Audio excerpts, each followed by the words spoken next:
most respected V.N. Rajsekaran Pillai sir, Mr. Arun R. Salvi, Mr. P.B. Srikanth, Mr. Praveen.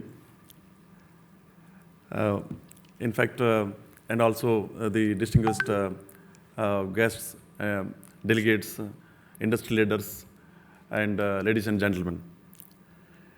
In fact, when Mr. Praveen requested me to attend this function, I told him that it is always a pleasure for me to interact with the chemical fraternity, because once upon a time we were meeting regularly, and so it is always a temptation to attend these functions, and it is always an opportunity to connect and interact, and many of the friends are here, so it is always a pleasure to connect and make some time and discuss things, what is happening. So it is always a great privilege, and thanks Mr. Praveen for giving me this opportunity. BC sir and other dignitaries already have given a lot of insights into the subject of today's discussion. And in fact, once again, I thank Mr. Praveen that he is taking so much of effort in this, in the field of chemical and petrochemicals. And today's subject of discussion is very apt. Disruption, innovation, and resilience is very, very important subject for us to deliberate, because we are growing every day, the country is progressing, and we have to address such issues so that at the end of the day, the driving force, that is the industry, driving force of our country, gets all the problems, the solution of their problems. A lot of insights already have been given by our sir and other esteemed speakers on the dais. And I fully agree with those points. To handle this disruption, I agree that we need to create, we need to strengthen our core strength. Because strength respects strength. So disruption will happen. Disruption in one form, the other form will definitely come. But if we are increasing our strength, core strength, then we can handle disruption better. For example, during COVID, we handled it better because many countries they suffered, but because of certain core strength, we handled it in a better way, and the impact was a bit less. So, and second thing is that apart from the strengthening the core strength, we have to connect with each other. We have to meet regularly, and we have to understand the problem and take decisions fast. The speed and scale is also very important to handle such issues, and you'll be happy to know that the government is working very hard on this aspect, and the speed and scale is the buzzword in all the ministries, including our ministry in the port, shipping and waterways. And the decision making process is also very, very fast, and we have been told that we should, reform, transform, perform, and inform. So performance is the most important work in our setup. Of course, decision making in a public system is slightly, slower than that in private. But despite that, the decision making is happening very fast. And at the end of my presentation, I will explain about the few of the acts that has been passed in the Ministry of Port, Shipping and Waters in the last session. 5 bills have been made into act in the last session of the Parliament, which is one of the revolutionary kind of work that has been done by the ministry. So at the end of my presentation, I will be telling a few things about that, and of course I have a presentation. So I will hand it over to Mr. Praveen, and it can be shared whoever wants to see that. But before that, since I happen from the Tuticorin and the VO Chidambaranar Port Trust where I am working, so, and I know that many of us don't know about the place. So we have a small video to show about the port. I think it will be an interest to go through, because this port has a lot of strength. But unfortunately, we don't look much into the south, where we have got tremendous amount of strength, and a lot of things are happening there. So this is a 3-4 minutes video. So will you please kindly, yeah.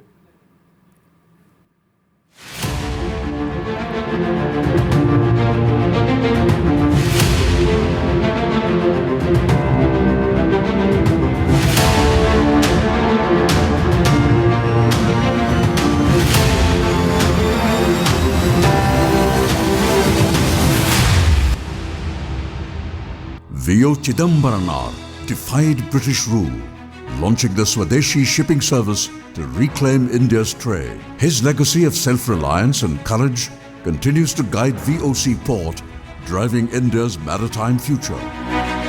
VOC Port, the backbone of trade. The all-weather VOC Port, strategically located on the east-west international shipping route, serves as the economic lifeline of South India, ensuring seamless global trade. With unmatched connections to international trade lanes and domestic freight hubs, VOC Port enables businesses to move cargo with ease, speed, and efficiency. The port is absolutely congestion-free and is well connected by national highways and Indian rail network with a maximum draft of 14.2 meters. 8,000 TEU capacity container vessels and post-Panamax carriers can be berthed with ease at the port. The port ensures exceptional bulk handling productivity round the clock, with harbour mobile cranes operating in tandem. The port's flagship container terminals, operated by Dakshin Bharat Gateway Terminal and Tuticorin International Container Terminal Private Limited, have a combined capacity of more than 1 million TEUs. To meet increasing global trade demands, VOC Port is undergoing major expansion, widening the port entrance from 153 meters to 230 meters, construction of berth 10 for handling bulk cargo, mechanizing of North Cargo Berth 3, and construction of offshore wind terminal. VOC Port has been designated by the Government of India as a key site for developing green hydrogen and green ammonia plants. Several global companies have acquired land within the port's industrial zone to establish green hydrogen and green methanol production facilities along with refueling infrastructure. VOC Port is at the forefront of India's renewable energy movement. With an upcoming dedicated wind turbine handling terminal, VOC will be a catalyst in propelling India's energy self-sufficiency. Apart from this, we will take further steps to make the port into a big transshipment port in the East Coast.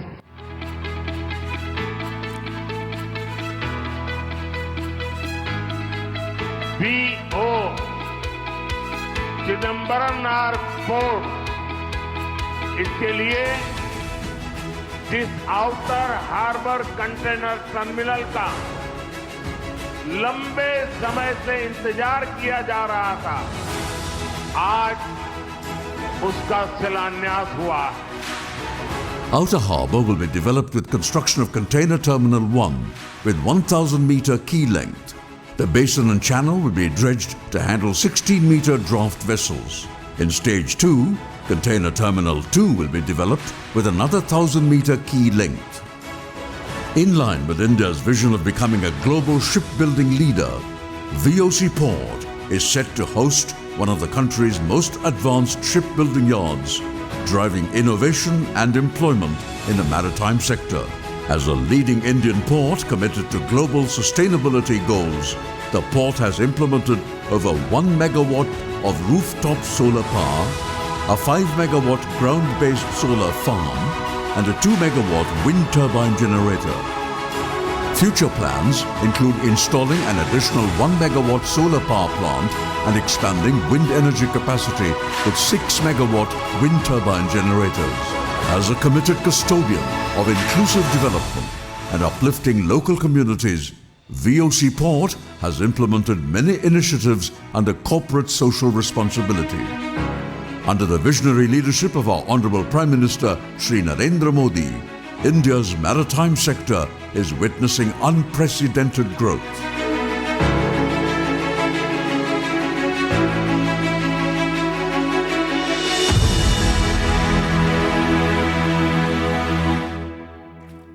So this is a small video of our port.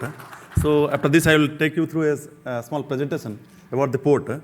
So yeah, this is okay. So this is the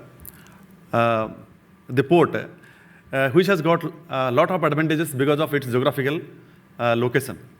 It is a port where there is no climate impact. That means in the several ports in the country, or in the east coast and west coast, a lot of cyclone happens. But here we are protected by Sri Lanka. So there is no cyclone impact in this port. And as a result, we work 24/7, 365 days.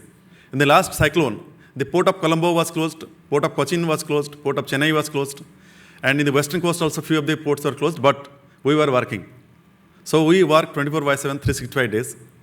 The second advantage is that this port is located on a rocky basin. So as a result, once we do the dredging, that is called capital dredging, then maintenance dredging is not required. So other ports, they used to spend about 150 to 200 crores every year for dredging to maintain the draft. But here, we don't do any dredging, so the annual expenditure in dredging is almost nil. As a result, we save around 150 to 200 crores of rupees every year. And because of that, the operating ratio of the port is one of the lowest. We operate at 29%. That means we spend only 29 paise to earn 1 rupee, which is one of the lowest among all major ports in the country. So that is what this is the advantage. Then we export long windmill blades into Europe, Far East, and other countries. There is 89.90 meters long windmill blades. And all those windmill blades come all the way from Bangalore, Chennai to this port. That proves that the port is very much well connected into the hinterland. The only port where you have a seamless access into the port area is this Tuticorin port, where when you visit, that you'll find a lot of wide roads inviting you into the port. So I'll request all the distinguished audience to kindly pay a visit. We'll host you in our port. If you happen to come, there are a lot of tourist places are also there, like Madurai Temple, Rameshwaram, Kanyakumari, all this. So I take this opportunity to invite you to visit our port and give a program to us. We'll arrange your visit to the port.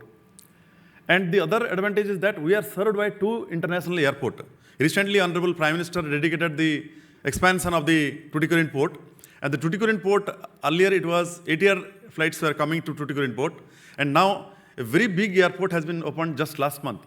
And that is going to be an international airport.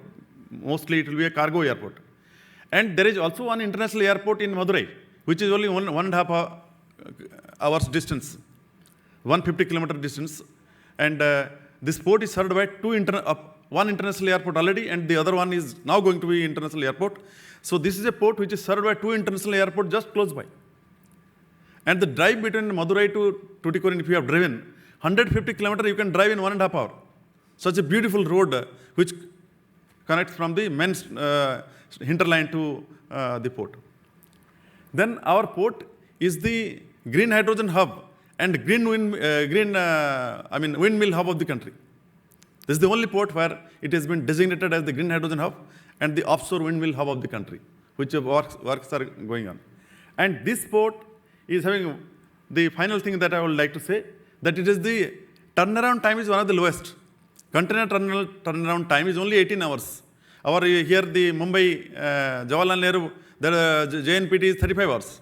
But here in Tuticorin port, it is the 18 hours, 18 to 19 hours. So one of the lowest turnaround time. That's why this, in the video you might have seen, Honorable Prime Minister's last February, he announced that 7,000 crore project which Mr. Praveen was mentioning, that to construct 2 terminals, 2 container terminals, and once it is commissioned, then it will become the container transshipment hub of the country in the east coast. In the west coast, already JNPT is the transshipment hub. And of course, Vizhinjam is just come up. But in the east coast, the Tuticorin port will be the transshipment hub of the country. So this is about broadly about this port. And this is the layout of the port. We have got 16 berths. And this is the snapshot that I was mentioning, that this year up to 25-26, we are registering a very impressive cargo growth of 5.4% already. And the container is growing at 9.4%. And our financials are like this. And the cost of per ton of handling cargo is also very less. It is because of the low operating cost. We handle 1 ton of cargo with a cost of only 70 rupees. This is the chemicals that we handle in our port. Caustic soda, edible oil, liquid ammonia, all other things. So we have got a chemical jetty also.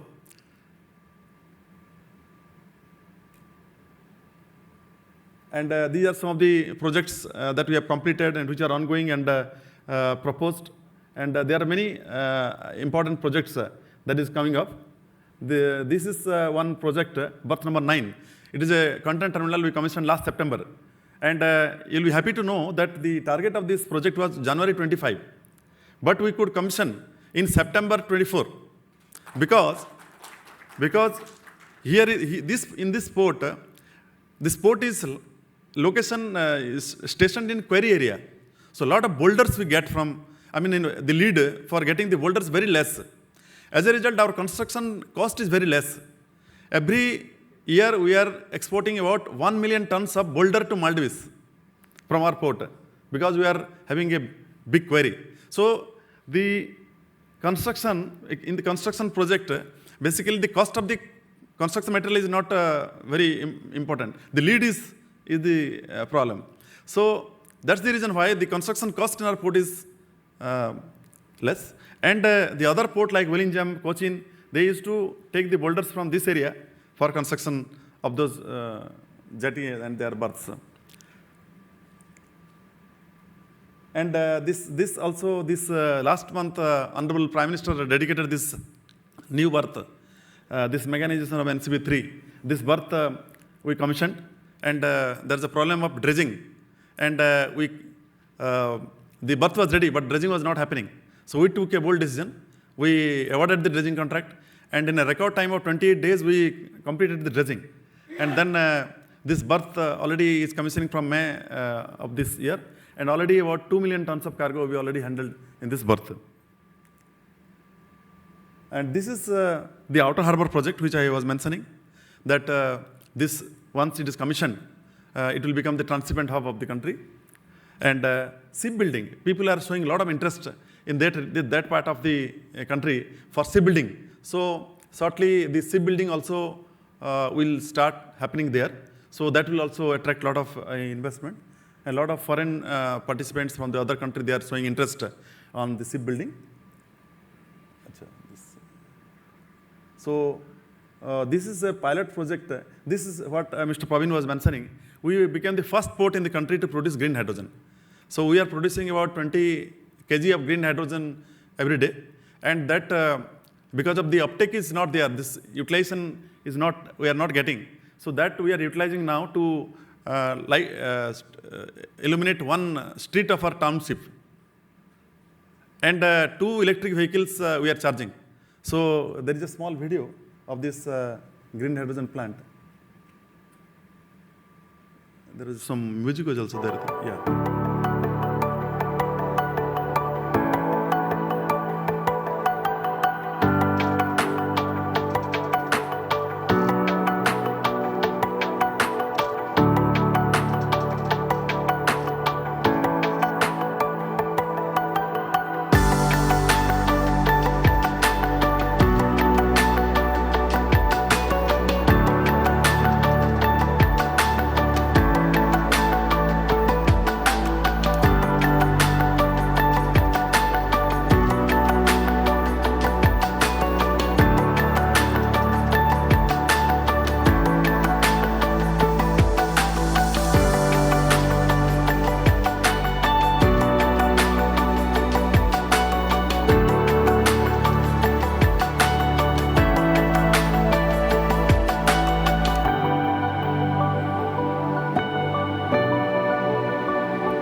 So we are utilizing green hydrogen for lighting purpose for the time being, but we have got other plans also. Our port has been identified as the green fuel bunkering port. So 2 ports have been identified. One is Kandla port and the other one is Tuticorin port. So in this year, the target is that to run one vessel with green hydrogen fuel from Kandla to Tuticorin.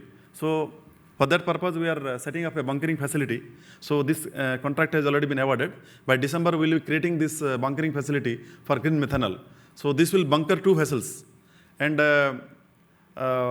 also we are getting sources, we are identifying sources for green methanol bunkering.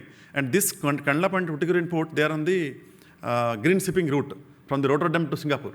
So we are making ourselves ready to fuel those vessels which are plying from Rotterdam to Singapore. So we are positioning ourselves as the port of future. Basically, we are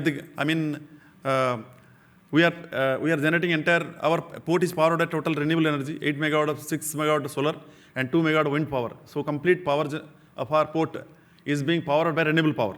If you visit our port, the entire electricity, even my office chambers or any conference hall, anywhere you want to, or the guest house, if you stay, then this light what we will be using, it is the green light. And this green hydrogen also we are generating through our providing green light and electricity. And now we are adding 6 megawatt more into the system, and that already we have awarded the contract. Within 6 months we will commission that, and after that we will offset complete the carbon dioxide emission of our port, and maybe we will be the first carbon neutral port of the country. So that we are planning to do. So these are the green hydrogen initiatives. Also, we are going for green mobility. We have signed an MOU with NTPC, and they are setting up 1 megawatt of facility, green hydrogen facility, and they will spend everything. They are funding this project, and they will also buy around 11 green hydrogen heavy-duty trucks, and they will supply it, but only we will pay the rent of the truck. So we will also buy next year. We will deploy the green hydrogen powered trucks, heavy-duty trucks in our port. Also, we are trying to introduce green electric trucks also for ferrying the inside movement of the cargo. And this one more pilot plant we are planning in our port, the production of green methanol from solid waste.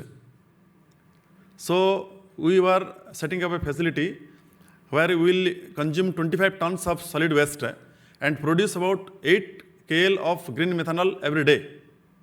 And here the cost of production of green methanol will be very, very less. It is only 14 rupees per liter. Wherever the market rate is coming around 60, international price is around 60. So we will produce it at a very cheap rate. So we discussed with the Ministry of New and Renewable Energy during a presentation, and they became so happy that they wanted to fund it. So we are getting a funding of this also from MNRE for this project. So this is actually about 300 acres of land we have given to all these project proponents, and they are planning to set up the green ammonia production facility. And by 2029, we will be producing the first phase of green ammonia from our port. And of course, our core responsibility is cargo. We are not our core responsibility not green hydrogen production, but we want they will give us 2 million tons of cargo, and they will get a facility to export. That's why we both are there together. So, and by 2029, we get the green hydrogen from our port premises. So we have also released a green policy in our port, and we are converting our administrative building and all other buildings certified with green. And we have become the first port to become plastic free. If you Google the plastic free port in the country, then the name of VO Chidambaranar port will come. So this we have done this 5th June on the day of Environment Day, because the theme of the Environment Day was beat plastic pollution. So we took this opportunity and declared our port plastic free, and we took a lot of initiative so as to eliminate the entire plastic from our campus. And also, we are doing a lot of things in views our report. We are developing the beachfront. We are developing a very good maritime museum. This will be ready by October. And this will be a very unique thing with, we have, because the Tuticorin, as Sir was mentioning, it has a very rich maritime history. So, as Sir was mentioning, V.O. Chidambaranar, on whose name our port has been named. He was the man who had started the first Swadeshi steam navigation company. And when the British East India Company was not allowing any domestic company to thrive, he was the person who was holding fort and fighting against the British East India Company. And that time, during the pre-independence time, this Tuticorin port was a main port for ferrying passengers from Madras to Colombo. So, the East India Company was running the railways. That time the railways was called South India Railway. It was not Indian Railway. That time that part of the railway was called SIR, South Indian Railway. And with one ticket, if you buy one ticket from Madras, they were giving ticket to Colombo. With one ticket, the person can travel up to Tuticorin. Then there will be a vessel waiting for the connecting train. And with the vessel, he was traveling to Colombo. So every year about 5 lakh passengers were being handled that time. So that time, lot of luxurious hotels were there in Tuticorin with a night per night charge of 3 rupees 25 an hour, because that time 3 rupees 4 rupees was very a lot of value. So, and of course that this 5 lakh passengers became less because small vessels started plying from Dhanushkodi to Jaffna. So that was becoming a very cheap transit mode. So this passenger volume came down. So, and also we have a lighthouse, and we are also planning to do, because we don't have the 5-star hotel in Tuticorin, and the 5-star hotels are available in Madurai. So, and lot of industry is happening, lot of people are coming to visit Tuticorin. So we are planning to give 10 acres of our port land to set off a 5-star resort. So on the seafront, we have given 10 acres of land and people are showing interest. So that in another 2 to 3 years time, this 5-star resort will come there. And then in the meantime, we are planning to set up 5-star tents in our CRZ area, which is, that land is not usable by us. So we are planning to set up few tents shortly, within 2 to 3 months time, so that it will have some water sports facility, and then some cultural program in the evening, and some 5-star catering. So that will be a good gateway for the this one. So that also we are planning, and also we are making a golf course. 25 acres of land we have given to golf, because people are coming. A lot of people are coming from foreign and other places. So that unless you create facility for them, then these things will not happen. So that also we are planning. So I will take this opportunity to take another 2-3 minutes of time to say about the acts that has been passed in the Parliament in the last session. So is that presentation loaded? So this is related to disruption only. See, lot of old acts were there in our in this maritime sector, and there are some acts to be made. So in the last session, lot of work was done by the ministry, and they are under the guidance of our honorable minister. Of course, honorable PM also had directed that this act should be there, because legal frameworks has to be made. Unless then without that we cannot expedite things. So 5 acts have been passed in one session of the Parliament, and that to one ministry. So it was it's a record of a sort kind. So yesterday I was in Delhi, and we are having a discussion with our honorable minister. We thanked him for the guidance, and on entire team, entire ministry, the legal team, the officers, the staff, everybody, they worked really day and night to bring this. So this is of course this one more thing I just wanted to know, that I wanted to tell, that this ministry has got 2 documents.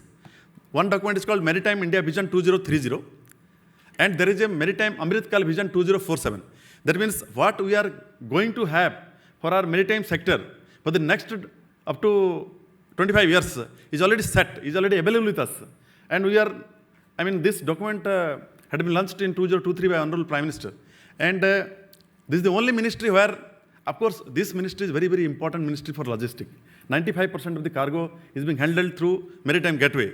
So, and we are our maritime ministry, that way across the globe we are very, though our strength is less, our capacity is less, yet the way we are handling, the way we are progressing, and at we are in, basically I can assume that it is in the safest hand, so far as the growth and development is concerned. So, this is in the last, so many years there was no bill, but in so many, 11 years, so many bills have been passed. Of course, in the last month, only 5 bills have been passed. And these are some of the statistics. This, I will not take much time. This presentation, I will give it here so that it can be taken on a soft copy. So, this is the growth that has happened in the last 10, 11 years. But the growth amount has really picked up.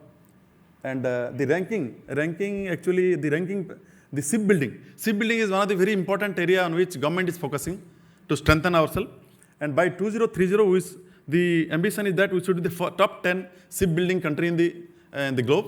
And by 2047, the top 5 shipbuilding company. Then ranking in ship ownership also is same. Then coastal inland, coastal shipping cargo movement, 230, from 230 million we want to touch 1300 million, and from inland waterways 200 to 500. And this is one act that is in past, that is Merchant Shipping Act, and this is to give a lot of ease of doing business on shipping, focusing on making India a bankable jurisdiction, then focusing on ensuring safety, navigation, safety of life, protection of marine environment. These are the significance of this act, and a lot of improvement has been done on this act for facilitating shipping. And then this Coastal Shipping Act, this act was not there, and this act was introduced. Coastal shipping is a cost-efficient and sustainable mode of transport. No license required for Indian vessels to participate in coasting trade. Then this Coastal Shipping Act has been passed. Then Indian Ports Act has been passed. Here actually one more important thing has been introduced. What is happening that there are a lot of ports are getting opened everywhere by the states. So there should be a structured way of opening the ports. Otherwise, suppose already, if there is no volume, and if you go on increasing the number of ports, then maybe already whatever we have invested in one port, but that may not, that cargo may go somewhere. So there is some kind of scheme or some kind of conditions has been identified which has to be met to open a new port. So this is again Indian Ports Act. Then there is a Bill of Lading Act, replaces the pre-independence law and simplifies the language and provision of ease of understanding, provision of transfer of rights of suit and liability to the consignee. Then the Carriage of Goods Act by this one, and this. So total 5 acts has been passed. So this presentation I will share so that. So thank you very much. And again, I will take this opportunity to invite all to kindly visit our port and take the benefit of our port. And there is a lot of opportunities. In fact, we have got 81 million tons of capacity now, and we are operating at only 42 million tons. So a lot of capacity is there for cargo handling. We are trying our best for marketing purpose, and we have got a lot of nowadays a lot of powers have also been delegated to the port chairmen, so that we can give competitive tariffs also. So that is also there is also one way to, if some cargo is to handle there, then we are 24/7, 365 days we are available. We are available on WhatsApp and all communications. So I wanted to take this opportunity to share these points, so that of course to some extent it is away from the relevant subject, but nonetheless it is I thought it is very appropriate for informing, because these acts which have been passed, we must know so that we can take advantage of that in improving our trade, and how we can cut the logistic cost, how we can handle integrated transport, and how we can be a end-to-end solution provider, basically, and how we can do it on a cheaper cheaper options. So that is what is the need of the hour. Thank you very much. Thank you very much. And thank you once again, Mr. Pavin, for giving this opportunity.